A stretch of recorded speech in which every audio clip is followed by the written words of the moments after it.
Even with, even with all the laziness or some carelessness or periods of depression or maybe writer's block or something like that, in the end he was up and writing, working every day. He didn't make an outline of the story. He wasn't writing traditional fiction, to say the least. So he would just write whatever came up in his imagination, whatever characters he was thinking about that time, whatever scenes he imagined. And what holds them together in an overall structure is the evolution of his thoughts and imagination through those years. Who really gave that order? Answer, control. The ugly American, the instrument of control. Question. If control's control is absolute, why does control need to control?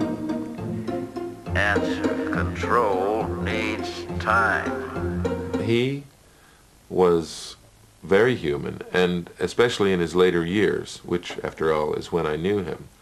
He was very human. His human heart, his compassion heart grew. He became more and more kind of generally grateful to the family of friends here in Lawrence, and it made a home for him. My project, and all of us, was to provide something like a normal life for an elderly man, and not to be driven crazy by the demands of fame and celebrity. We brought together today some of the people that is William's family surviving. None of us is related by blood, but we're related by bonds just as deep or deeper. Well, to me, William was a friend, and somebody I saw several times a week. When I came here today, it's the first time I've come to this house and look in the freezer and there's no vodka. Makes me very sad, and I know why now.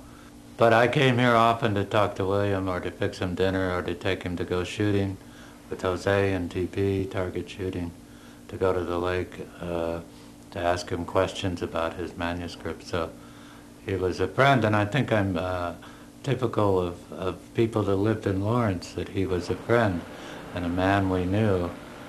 He wasn't, to the people that lived on either side of him, he wasn't William Burroughs, the author. He was the man that lived here.